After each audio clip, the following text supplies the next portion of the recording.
Hello everyone, আজকে আমরা শিখব কিভাবে সুপার সফট ক্লে দিয়ে একটা সুন্দর প্রজাপতি বানানো যায়।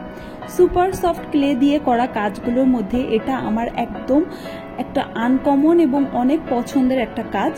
তো প্রথমে হচ্ছে আমরা যে কালো রঙের যে সুপার ক্লেগুলো আছে সেখান থেকে ক্লে কিছু নিয়ে 4টা বল বানিয়ে নিব। এবার ওই 4টা বলের এক একটা বল আমরা প্রজাপতির যে পাখা আছে সেই শেপ অনুযায়ী দিয়ে নিব। ভিডিওতে আমি প্রত্যেকটা জিনিস খুব সুন্দরভাবে ডিটেলসে দেখিয়ে দিয়েছি কিভাবে কি করা লাগবে। তো ভিডিওটি ভালো লাগলে অবশ্যই লাইক, সাবস্ক্রাইব অ্যান্ড শেয়ার করতে হবে। আর কমেন্ট করে আমাকে জানাবেন যে ভিডিওটি কেমন হয়েছে, কোনো কিছু আপগ্রেড আছে কিনা।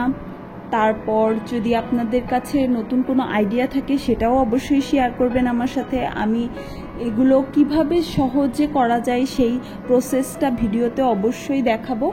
তো ততদিন পর্যন্ত আমার সাথে থাকুন, পাশে থাকুন। ধন্যবাদ। আল্লাহ হাফেজ।